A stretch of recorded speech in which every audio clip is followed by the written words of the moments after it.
period. On my black, brown, and indigenous. Gotta holler if you really feeling this. Gotta holler if you really real enough. Other rappers is delirious. Yeah, it's really that serious. Better holler if you really feeling me. I gotta keep it 100, ayy. If you don't like it, then fuck it, ayy. We gonna win in the end, yeah, we gonna live in abundance. I gotta keep it 100, ayy. If you don't like it, then fuck it, ayy. We gonna win in the end, yeah, we gonna. I gotta keep it 100. We gotta stop all the stunting. You know we coming from nothing. Yo, you talking about money, you bluffing. We gotta do something different. We gotta change how we live in. We gotta do better for women. We gotta do better for children. We gotta listen to victims, whether Jewish or Muslim or Christian. It doesn't matter your religion. You gotta stand against the system, or else you just another villain. How you just sitting there chilling? Make sure my mic is unmuted. Thank you for everyone that told me about that the last episode, actually. A little insider for people that saw that. But anyway, thank you so much for listening in. This is the Jabari Vok podcast. And again, I have another special guest. Now, one thing that this is going to be very interesting. A lot of people have known that I have interviewed a lot of different doctors, lawyers, musicians, CEOs, and a lot of politicians that are in the Green Party and other different parties that are not really from Connecticut. I only interviewed about 2 people from Connecticut compared to all the other candidates. So we have a mayoral candidate here today that is running for the city that I live in here in Connecticut, who has a very, very great track record of going after white collar crimes with corruption and hedge fund assholes. And everyone that listens to this platform knows how I feel about the hedge fund babies. So it's very, very, it really caught me by surprise when a great friend of mine, Carrie Ellerton, if I said your last name, homegirl, I'm sorry. When she told me about this guy, I was very, very shocked, first of all. That there was somebody running for mayor that had such a platform like him, but we're going to get into. So I think it's so very, very important to continue these conversations. And I want everybody in New Haven to see this video. And if you haven't heard of Jabari Vok podcast, please share this video to everybody in New Haven. Share it. Well, I want everyone in New Haven to see this. Yale students, even the people from all over, from East Rock to Westville, from Westville all the way to Grand Ave, from Grand Ave to where I'm at over here in the White area. Everybody needs to share this. I think this is going to be a great, powerful conversation that we're going to have. So without further ado, if you like this video, please like, share, subscribe. The link will be in the description. Donate. Keep this show going. As you can see, the quality is getting so much better now since the beginning, and it's only because of the support and the love that I have gotten from everyone that has seen this journey from the beginning, from 2 years ago. So thank you so much. Without further ado, I'd like to bring up one of the mayoral candidates for New Haven, Liam Brennan. Hey Jabari, how you doing? Very, very well. Very, very well. Thank you so much for coming on, Liam, and taking the time out of your busy schedule. I see you on Instagram doing a lot of informative work. And I really, really do appreciate the conversations that you are bringing to light. That, I was talking about you at the job, and people look at me like, he said, what about drugs? These are people that have lived longer than me. They got about maybe 20 years under the belt ahead of me and everything from the 80s, the Reagan era. We have seen the war on drugs in a certain way, a certain light. And one thing that we can all agree with, no matter what is someone's position on whether or not drugs are bad or good, the war on drugs is a failure.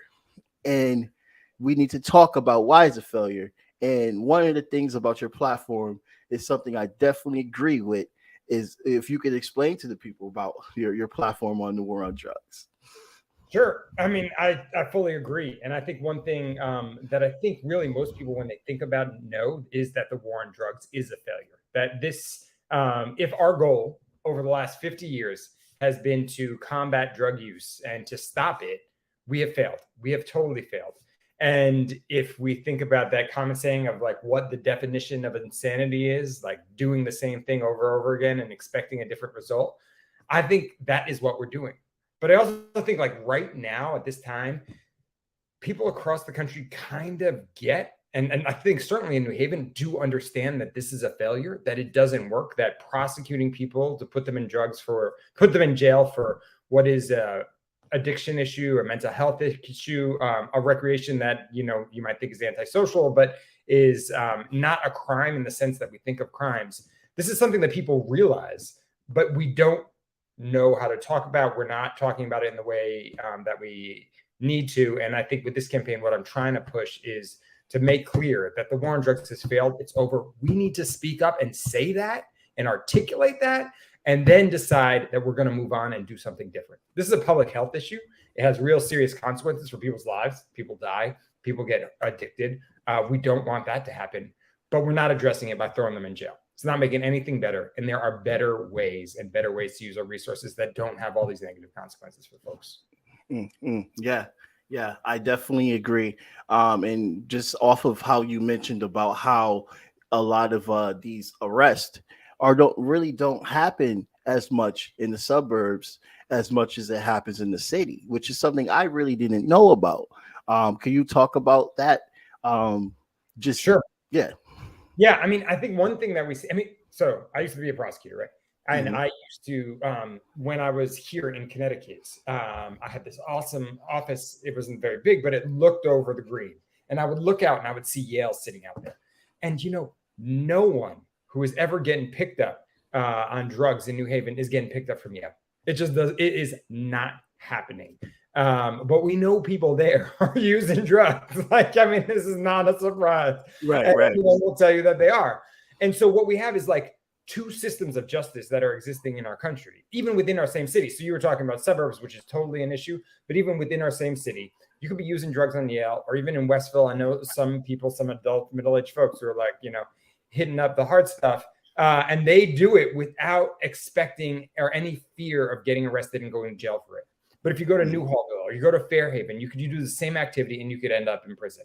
And this really, having these two systems of justice is fundamentally unfair. I think it's unjust. It makes me angry.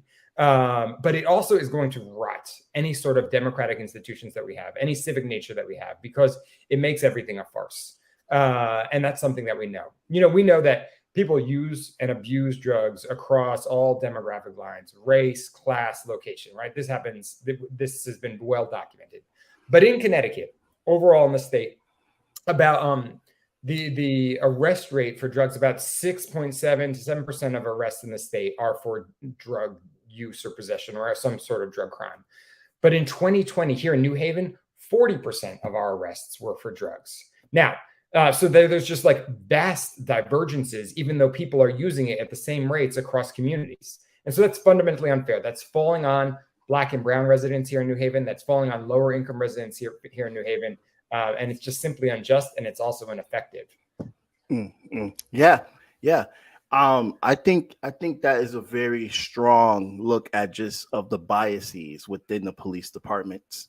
And when people ask, well, what is the problem? Let's just assume there's people, which we know there are, but they don't like to be outspoken like they used to be. But to somebody that doesn't fully understand, I feel like talking about that, just how they just literally focus on communities like mine and Latino and Black communities, basically, just to arrest people. Like look at the prison population. It's majority of non-violent drug offenses that is leading in Black and brown, especially Black and indigenous population.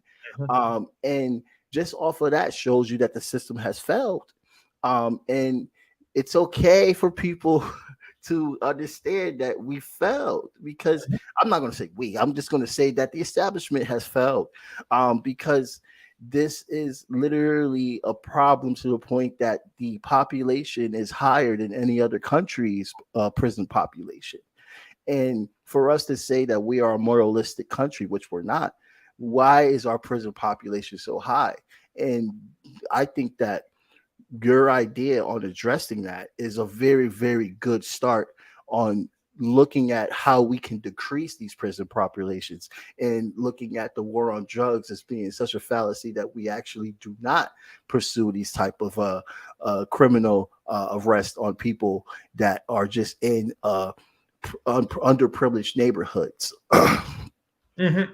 Yeah, I mean, that's totally true. I mean, I think, well, what you're saying, it makes me think of kind of two things. One, we've been pushing this issue and raising this issue. And then I saw last week or earlier this week, the mayor said, well, since over the last few years, drug prosecutions in New Haven have dropped, which is true. So those numbers that I gave you in 2020, they've gone down since then. So it's gotten better, coming a little closer, although not fully in line with the rest of the state and how we treat, suburban white populations.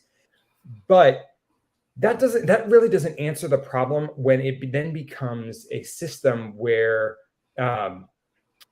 there's no clear rule, and it can be whimsical whether somebody ends up getting prosecuted or not. So then you're at the whim of a particular police officer or a particular mood in the city, and then that puts people in a very unsecure and unsafe place vis-a-vis law enforcement in their towns. And so that's why I think it's really important to be clear and to articulate this and to say that we failed, that this doesn't work, and now let's move on.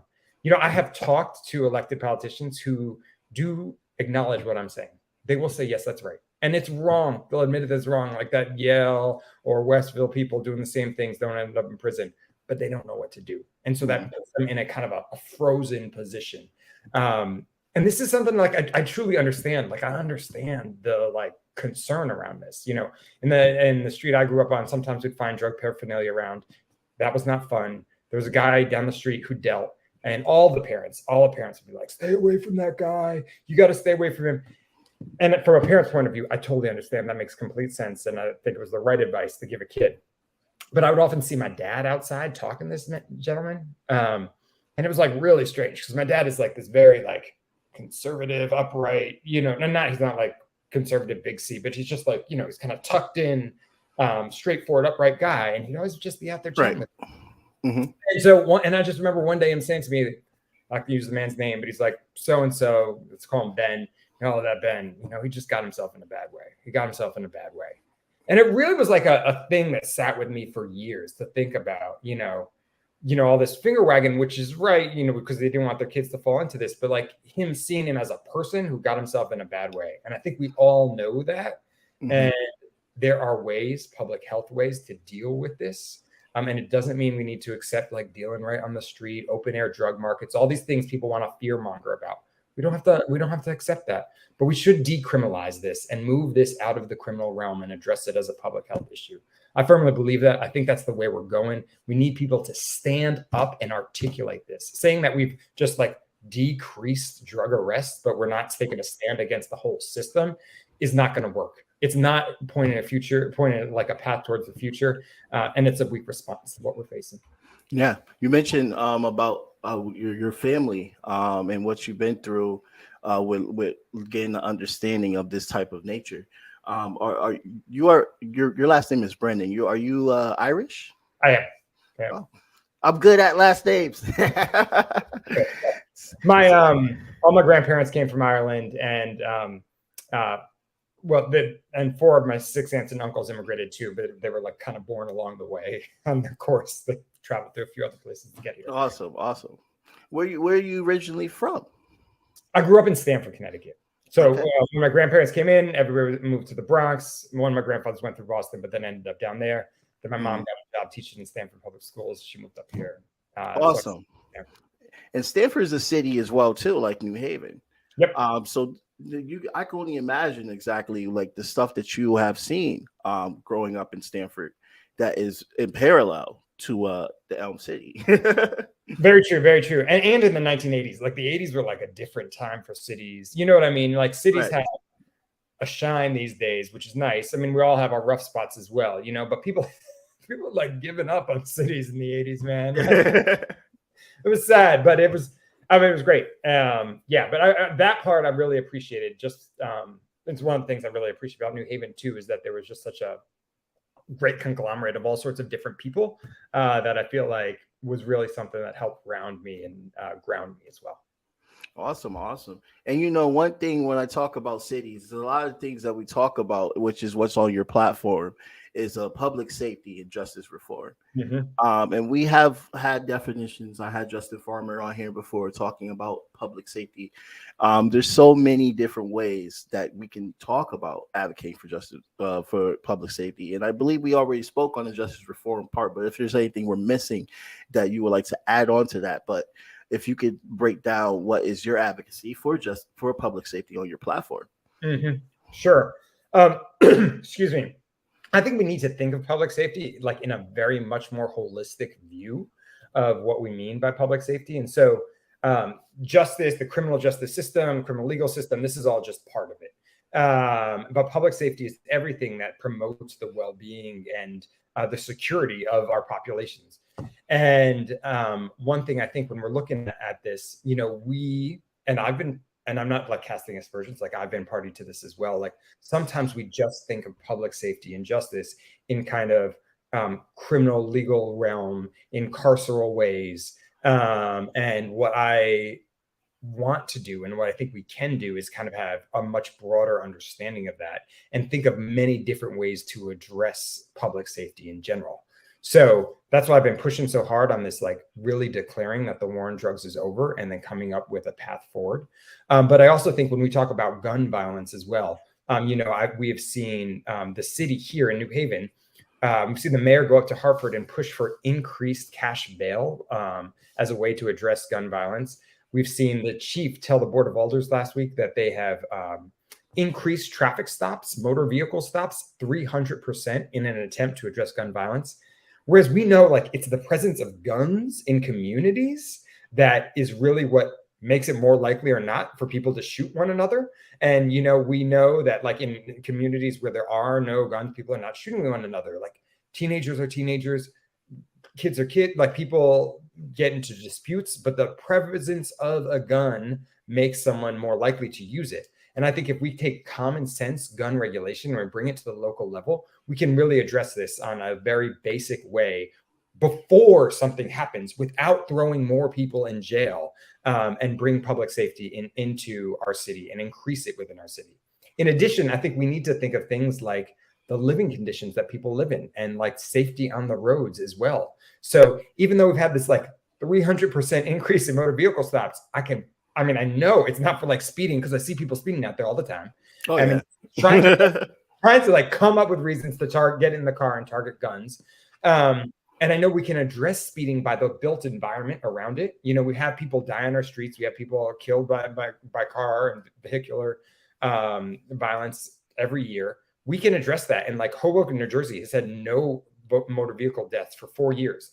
For 4 years. That's incredible. It's something we can do and something we need to think about in terms of our well-being. And secondly, like building inspections. So we have like 80,000 rental units here in New Haven. We've got like 11 or 12 inspectors. We've just proposed 34 new positions in our city government, and none of them are housing inspectors. And this has a real impact on people's lives. We're talking about what the air they breathe, whether there's lead in their homes, all sorts of public health and safety issues. And instead, we're adding additional sergeants and lieutenants, adding detectives. I think that's a good thing. Detectives, I think, are helpful in a way, but adding sergeants and lieutenants that we don't really need right now. We don't have those positions even all filled at the moment.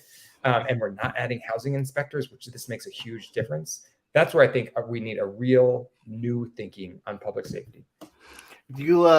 You got my attention there with the push for so Justin Allecker is for hiring more sergeants and lieutenants than actual inspectors for housing.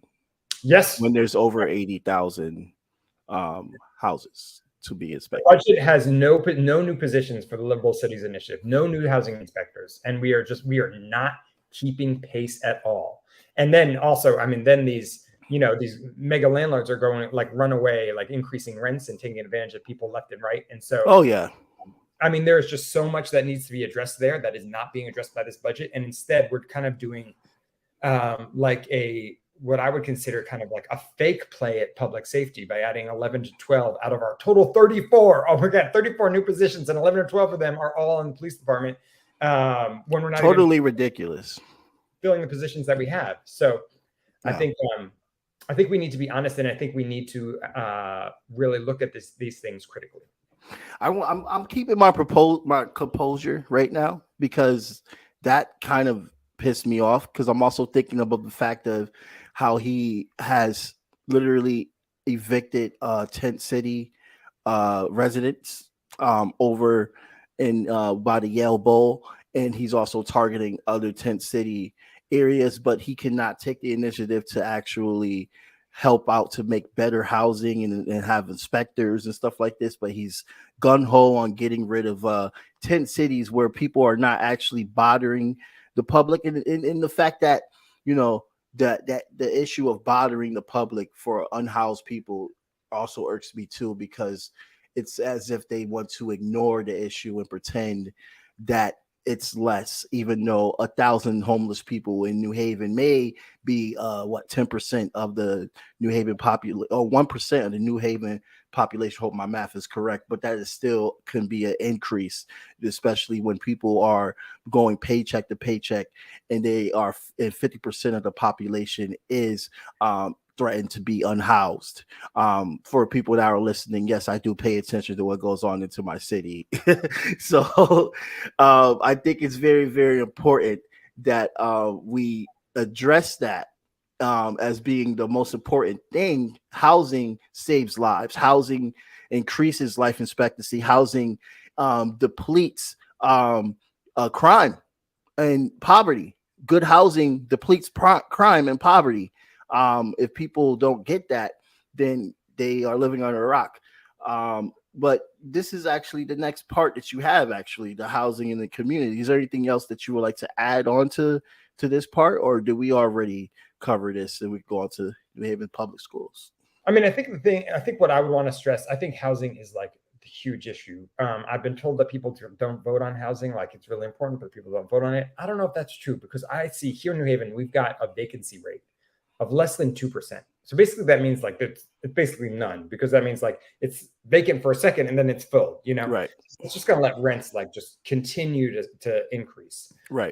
And so when we, you know, I know the city had valid concerns about things like, you know, feces in the river water and all other things around tent city. But they knew that those people were there for like 3 years and then had to choose like a freezing cold winter's day to do this. Right.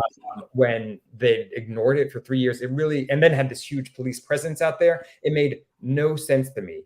And also it was a missed opportunity to really address the root issues that we have here. Like, we will see more tent cities, we will see more homelessness unless we tackle our housing problems and tackle them fast, because homelessness is essentially a housing issue.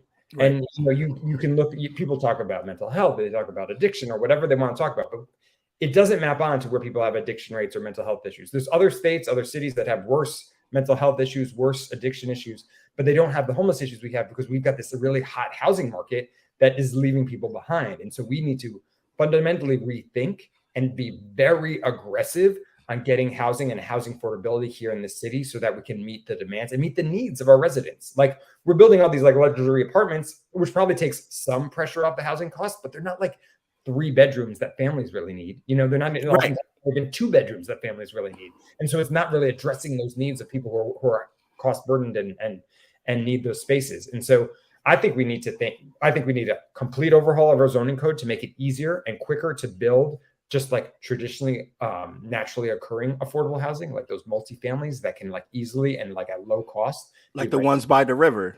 Yep, beautiful homes. Yeah, they're totally nice. They make a nice neighborhood, and they can be affordable for people right off the bat. And that's like a market, but it's like a lower market because you've not got the pool and the gym and, you know, all these things that raise the cost of the price of housing.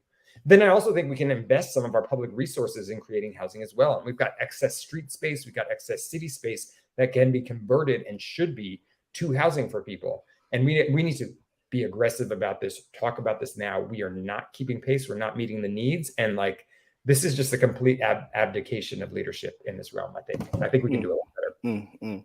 Yeah, I totally agree with that. And how many vacancies, by the way, in eminent domain buildings are in New Haven? Do you know?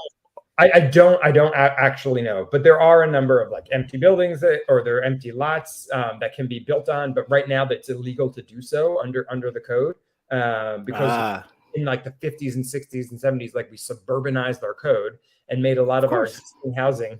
I know, right? Made a lot of our existing housing illegal, and so now we can't replace it, and that's insane. It needs to Very. be changed. And we need to talk about it and do it fast. And I think there are actual ways to do it fast. Like we have paths to be able to do this quickly as a city if we have some leadership on the issue. I totally agree. I totally agree with that. And again, I'm very happy that you're talking about that because I haven't heard that from other people. I mean, okay.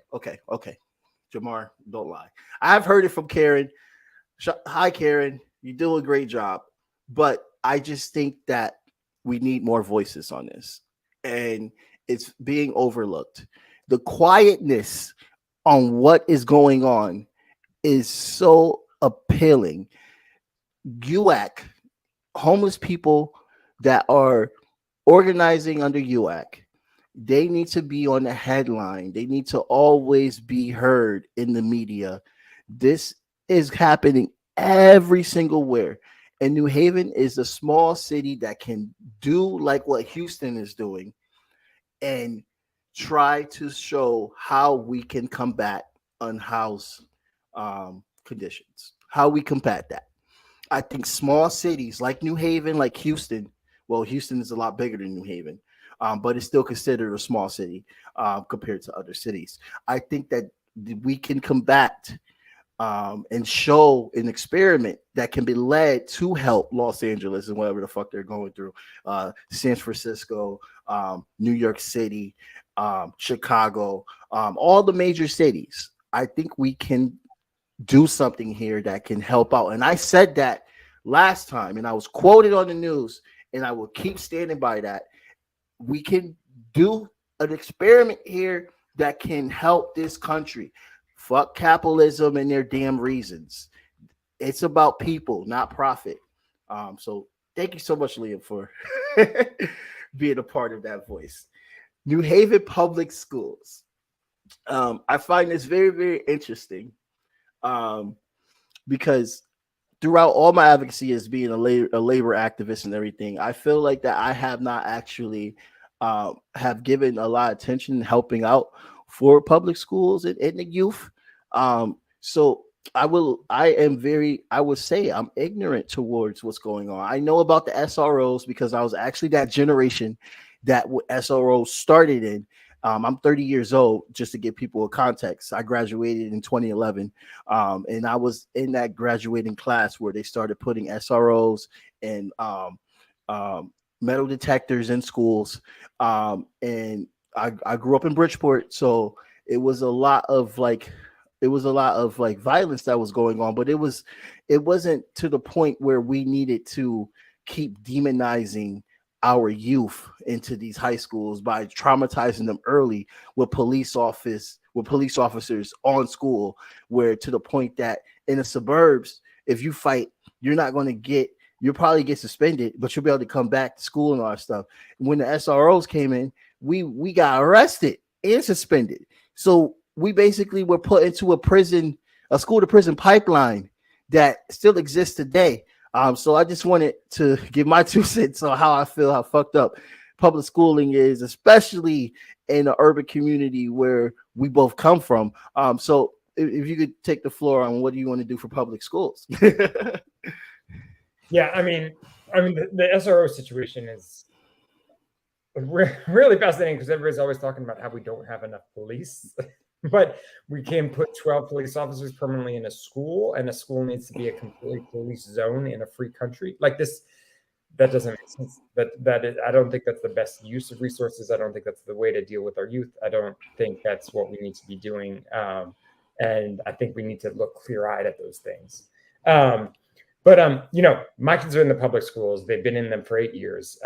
I'm a product of Stanford Public Schools, being in a diverse public school setting was really a very formative experience in my life. And that's partly why I wanted my kids to have that as well.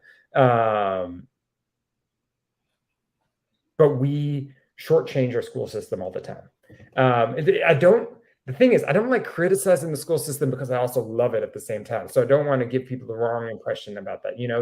School is all overall, there's so many great things and it's so worth it for me. But because I love it, I want to make it better.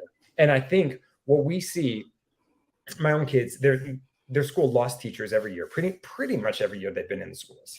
And this just kind of it's like horrible for children. The teachers don't want it to happen either. They're forced by circumstances or whatever that caused it to occur. But no one was talking about this. Like no one, I felt, in the city was really speaking out about this as an issue and trying to speak about a way to address it. I think as an employer, just like employment 101, if you're not paying your staff equally as other folks who are paying similar staff elsewhere, they're going to go elsewhere. That's just like any sort of employer, any sort of job. And if you're a city leader in this city right now, you have to talk to the public about that and say, yes, we won't be able to keep our staff. If you're not talking about that, and if you're not trying to come up with solutions, then you're just washing your hands of this issue, and you're just condemning our kids to having a rotating door of teachers probably in the middle of the year and losing them, which is really disruptive for kids and not something we want a system to be based on. So if financially we can't address it this year or next year, that's fine. And then perhaps that can happen. But we need to speak to the public and say, this is something we want to address and that we're going to try 5 years, 10 years out. We set the cost of doing it. We work backwards on how we're going to raise that cost. We cut other things or we raise more revenue in other ways so that we can fulfill that. But we have to articulate these goals to ever be able to reach those goals. And that is a clear goal that I have for the city. And I think hopefully this new contract that the union's been able to negotiate will help stop that. But what drove me bonkers about the whole process getting there is that City Hall fought the union on the contract, and no one on the Board of Ed, no one, the mayor, and no one in the mayor's office ever articulated this to the public. This is a real issue, and this is something we got to tackle. This is something I want to tackle. Never even heard that. This is something I want folks to know I want to tackle and make sure that we continue to tackle. Because even when I talk to the teachers who are really happy about the new contract, probably could even be better, but we'll see. They also say there's a lot of non-payment issues that would just make them feel better and feel more appreciated as an employee force. And I think that's really important. The mayor has never sat down and met with the teachers ever. This is something we need to do. We need to hear from them. We need to show love and appreciation to appreciate this really fundamental, important thing that's important for education, for economic development, for the basic building blocks of a democratic government, a democratic society. It's a public education is key to all of those things. And so it's this huge resource. We need to show it some love and we need to be intentional about it.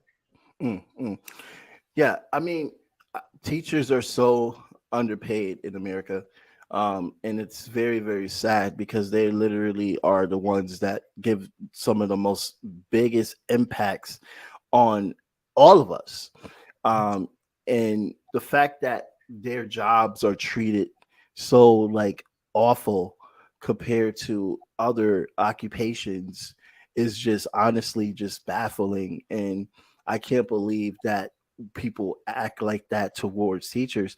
And I get it that when you have a bad teacher, it's a bad teacher, but to reflect that type of attitude towards all teachers and just the scrutiny about education and all this stuff, it doesn't solve anything. It just makes the problem a lot more worse. And teachers literally have to buy their own shit just to teach. That's just insane because they make about how much I make as a food service worker. So I'm like, how the hell are they even able to afford any of that? Why is that even a thing? And I agree that we should. I didn't even know that teachers had a union here in New Haven. Is that for certain schools or is it for all the public schools, all the traditional public schools? New Haven Federation of Teachers. So they have a union that, and there was a big vote. I think it was last year or 2 years ago. Anyway, they got new leadership, which was able to negotiate a new contract that is really, I think, should take a good bite out of the like retention problem. Hopefully it does it, but I think there's still a bunch of ways to go. Oh wow. Okay. Well, that was actually, that's actually something that I can definitely I'm in full support. As a union guy, I support my fellow union teachers. I'm in fellow full support of that, because that was going to be the next question. I was going to be like, why haven't the teachers unionize? Oh no, they do. So we just got to make that union better. And that's the problem with capitalism. People that are listening, like people that talk junk about unions, it's not all unions. It's just that under this system, some unions are shaken so easily because they have to deal with a lot of nonsense in the background. I'm speaking off experience from my union. So that's why we got to deal with what we got to deal with. So we only make unions better. We don't need to get rid of unions. Stay with unions, pro-union. Make everybody into a union. God damn it. But anyway, I don't want to take any more time from you, Liam. I want to thank you so much for coming on. Also, everyone check out his page. I'm going to have his page up on the description, and I'm also going to make sure that you have access to the link. Again, New Haven, share this out, New Haven, so we can be able to have these conversations and see how many different candidates we can have. This guy Liam is freaking awesome. I want you to talk to him. You know, he's very easy and approachable. He's not the jerk or anything. He's a great guy. He will definitely talk to you. Can they reach you on your Instagram if they have any questions, or is there an email you would like for them to? Sure thing. You can reach us on our Instagram at LB New Haven is Instagram. It's also our Twitter at LB New Haven, or liamfornewhaven.com. There's like ways to send us messages through there, and we can email back and forth. Those are probably the easiest, fastest ways to remember and get to them. And it's true, I do love to talk to people, so feel free to talk to me anytime you see me anywhere. Okay, awesome. Well, Liam, I want to thank you so much for coming on, and I hope you enjoy the rest of your day. And to everybody out there, like, share, subscribe. If you like what you hear, support the show. There is a link at the bottom to donate, and please donate, because this keeps great conversations like this going on. And I wish you the best of luck, my friend, and I hope you have a really good day, Liam. Thanks, you too. Thanks for having me. Goodbye, everybody. Goodbye. Blank period, yeah. On my black, brown, and indigenous. Gotta holler if you really feeling this. Gotta holler if you really real enough. Other rappers is delirious. Yeah, it's really that serious. Better holler if you really feeling me. I gotta keep it 100, ayy. If you don't like it, then fuck it, ayy. We gonna win in the end, yeah, we gonna live in abundance. I gotta keep it 100, ayy. If you don't like it, then fuck it, ayy. We gonna win in the end, yeah, we gonna. I gotta keep it 100. We gotta stop all the stunting. You know we coming from nothing. Yo, you talking about money, you bluffing. We gotta do something different. We gotta change how we live in. We gotta do better for women. We gotta do better for children. We gotta listen to victims, whether Jewish or Muslim or Christian. It doesn't